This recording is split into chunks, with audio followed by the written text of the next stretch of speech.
आप सबों को जय यीशु। आत्मदर्शन टीवी की ओर से इस बाइबल स्टडी प्रोग्राम में मैं आप सबों का हार्दिक स्वागत करता हूं। एपिसोड 69 संत याकूब का पत्र। तो इस पत्र के मात्र 4 अध्याय है। संत याकूब के पत्र के अध्ययन के समय मैं 7 मुख्य बिंदुओं पर प्रकाश डालना चाहता हूं।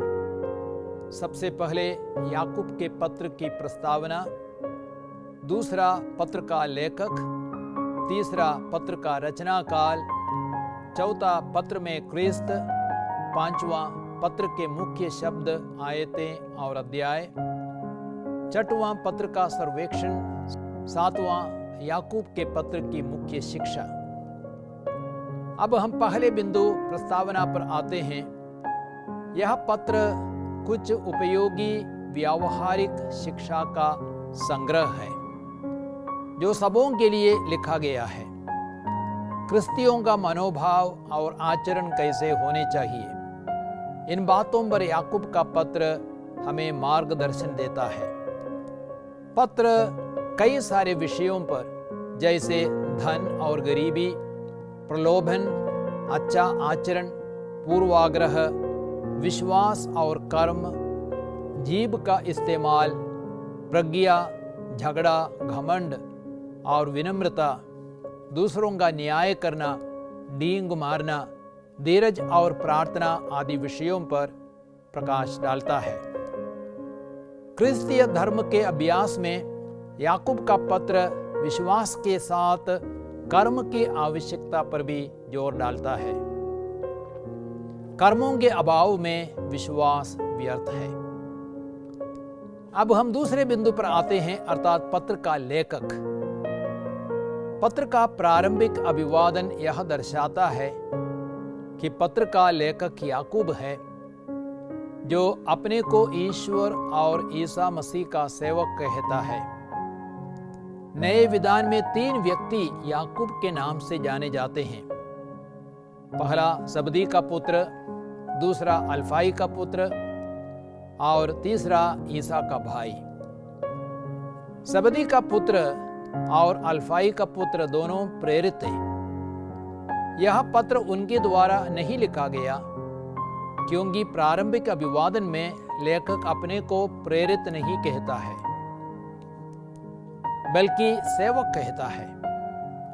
इसके अतिरिक्त 44 ईस्वी में जबदी के पुत्र याकूब की हत्या की गई। ईसा का भाई याकूब यरूशलेम की कलीसिया का एक स्तंभ था और एक प्रसिद्ध एवं अधिकार संपन्न व्यक्ति था।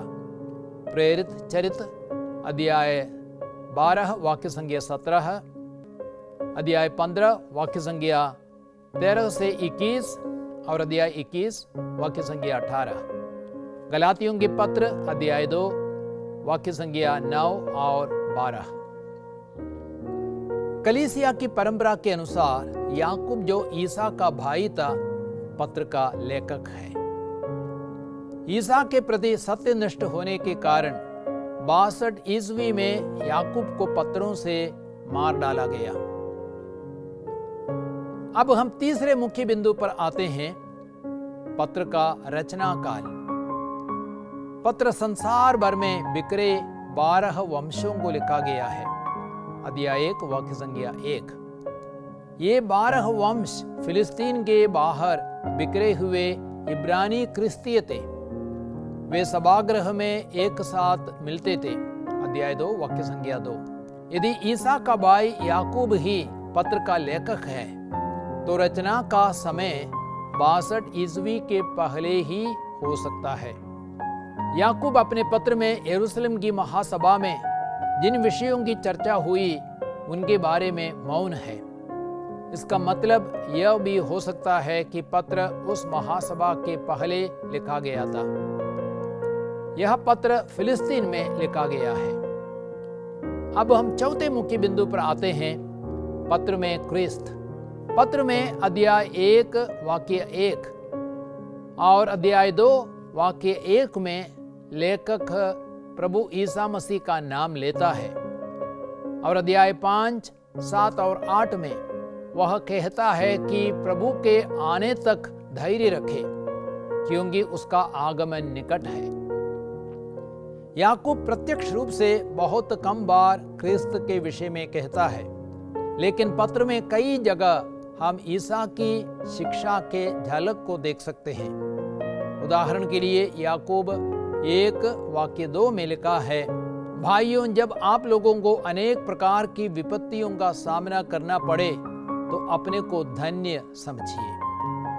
देखें मत्ती के सुसमाचार अध्याय 5 वाक्य संख्या 10 से 12 तक। याकूब अध्याय 1 वाक्य 4 में कहता है, धैर्य को पूर्णता तक पहुंचने दीजिए, जिससे आप लोग स्वयं पूर्ण तथा अनिंद्य बन जाए और आप में किसी बात की कमी नहीं रहे।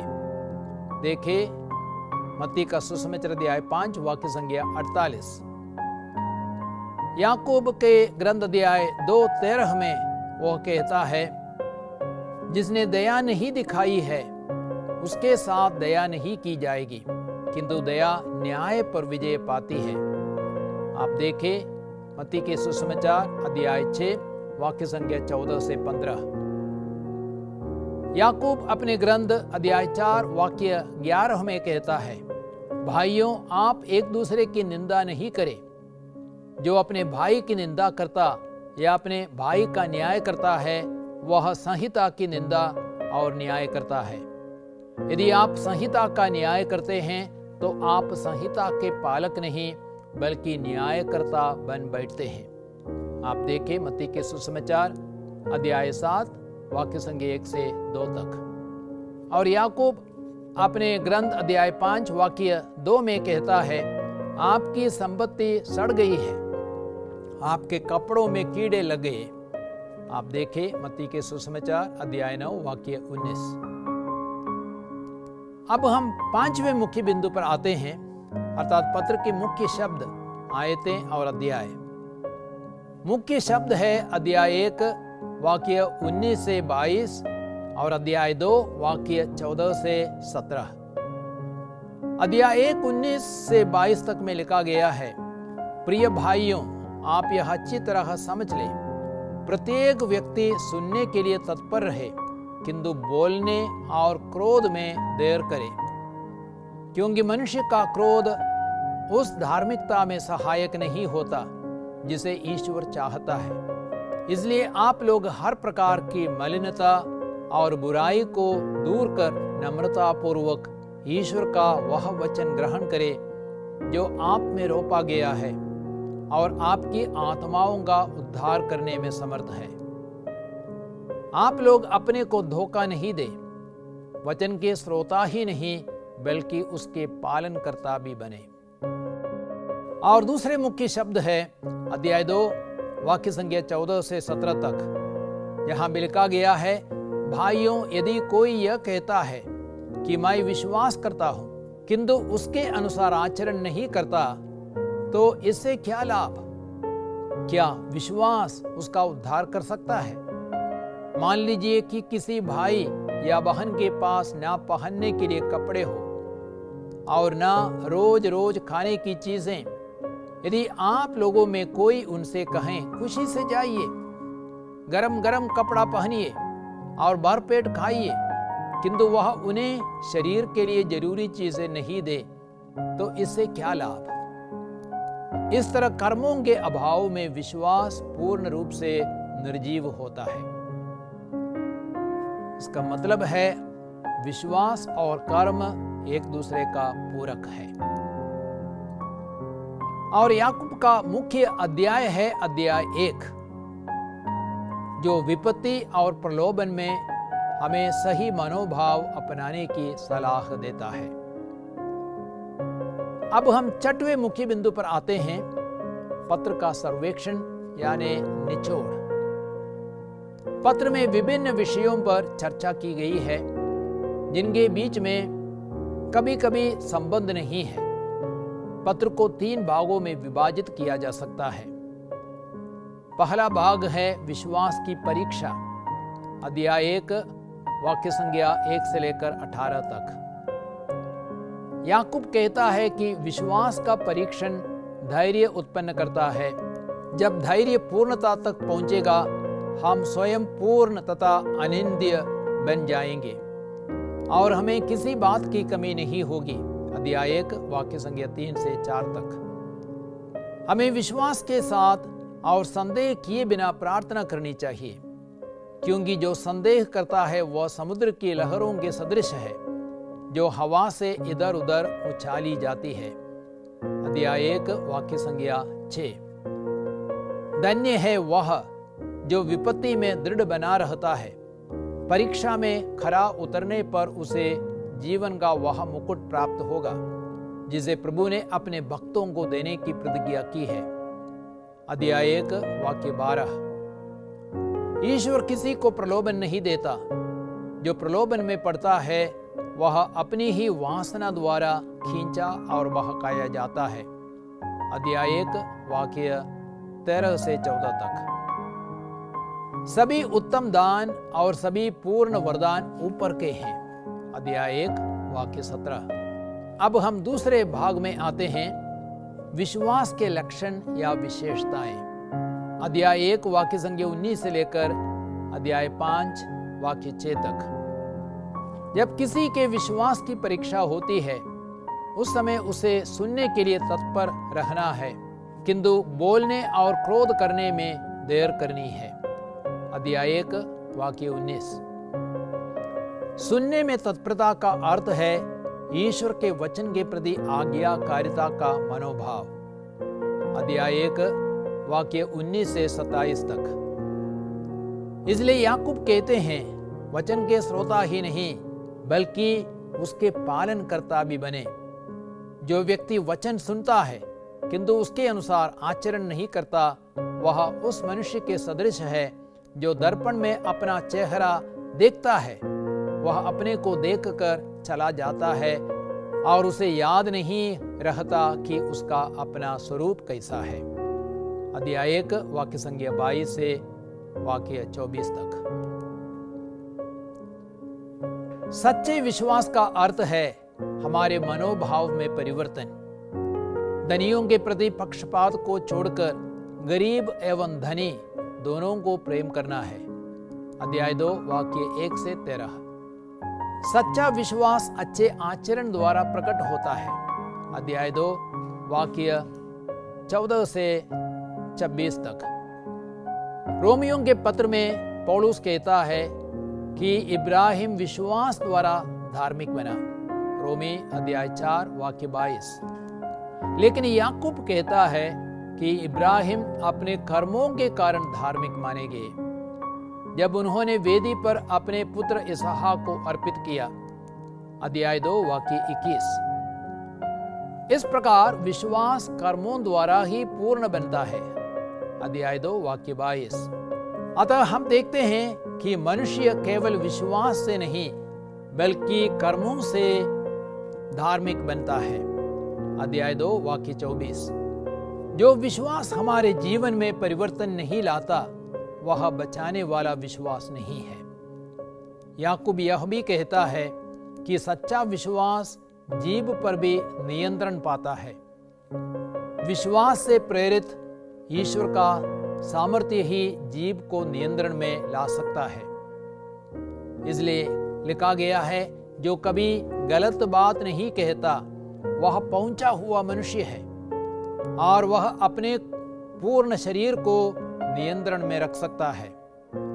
जीभ शरीर का एक छोटा सा अंग है।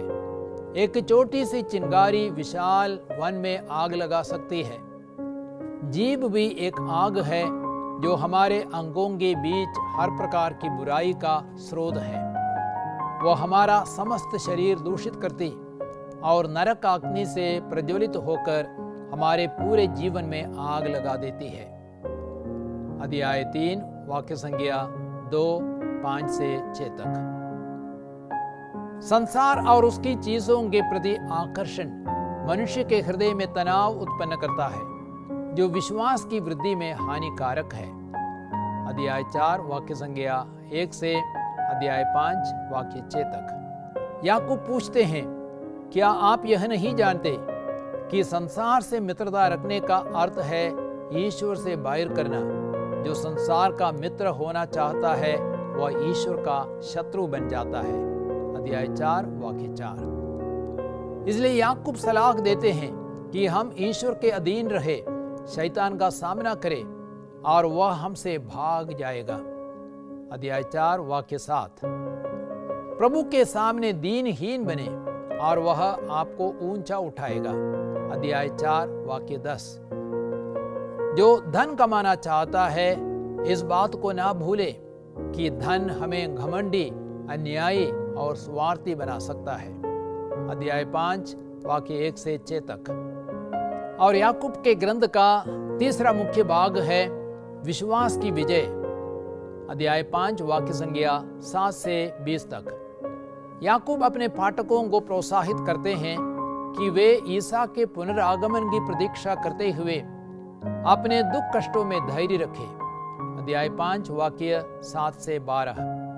अंत में याकूब कहते हैं कि यदि कोई कष्ट में हो तो वह प्रार्थना करे, कोई प्रसन्न हो तो भजन गाए, कोई अस्वस्थ हो तो कलीसिया के अध्यक्षों को बुलाए और उसके लिए प्रार्थना कराए।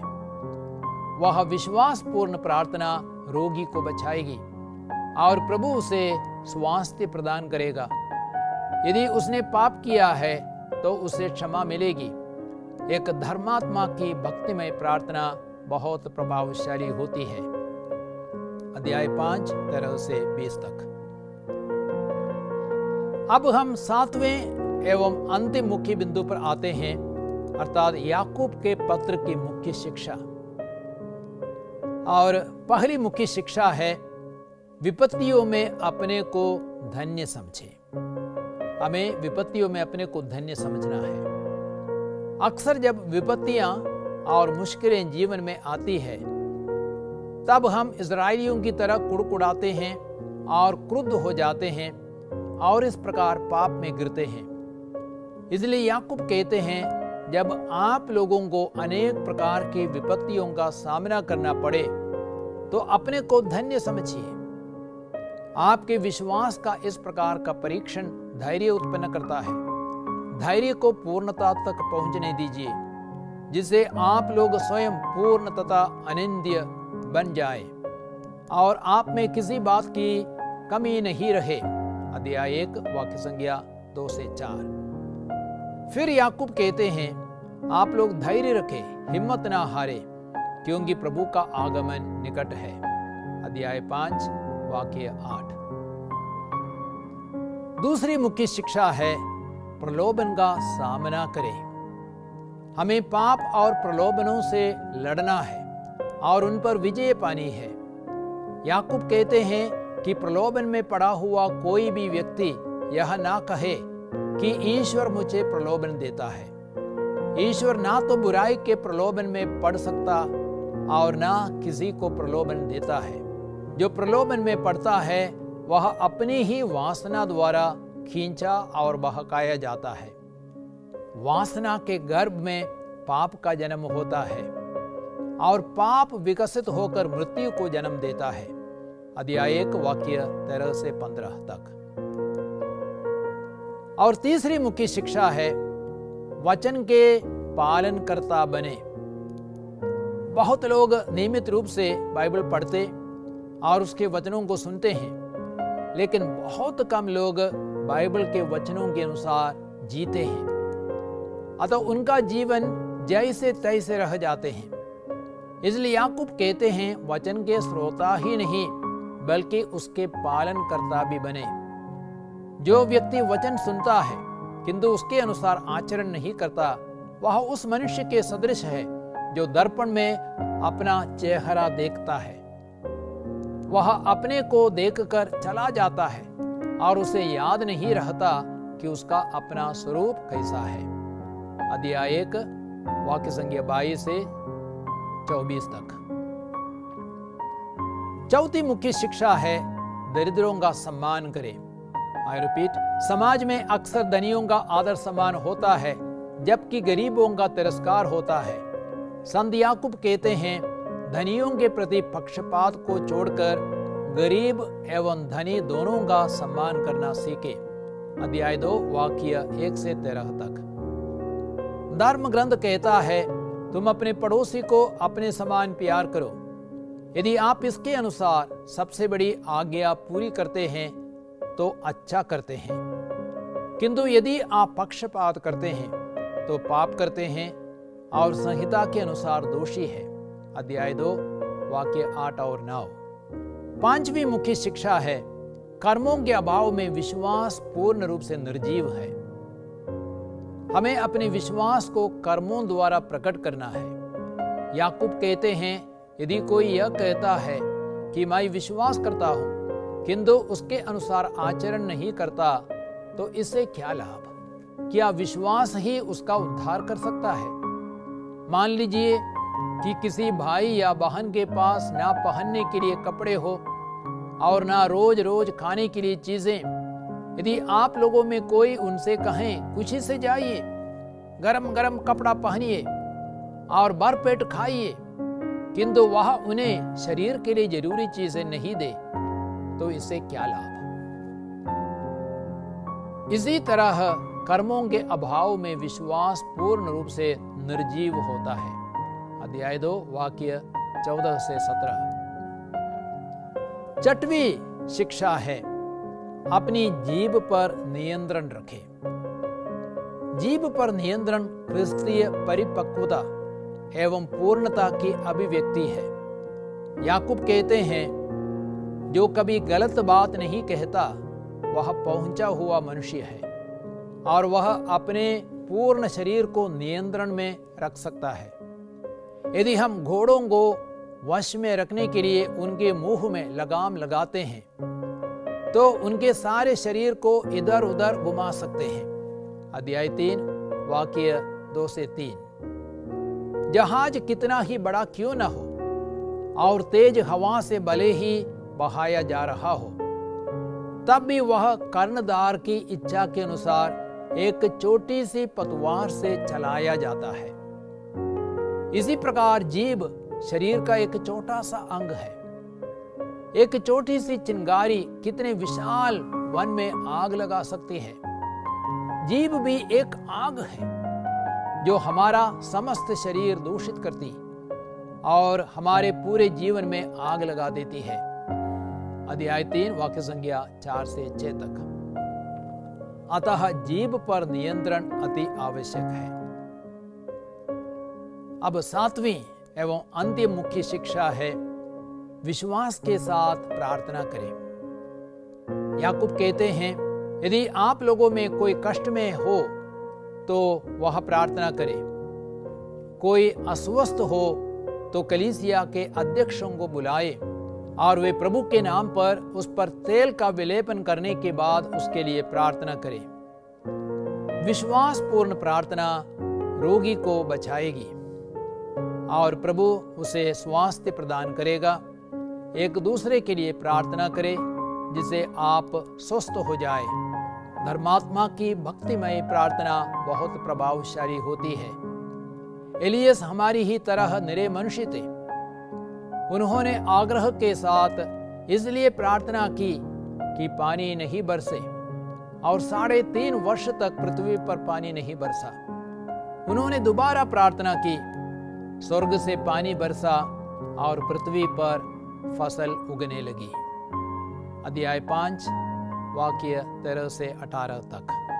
तो प्यारे भाइयों और बहनों, हम लोगों ने याकूब के ग्रंथ का अध्ययन करने का पूरा प्रयास किया है और मेरी आशा है आपको समझने में सहायता मिली है।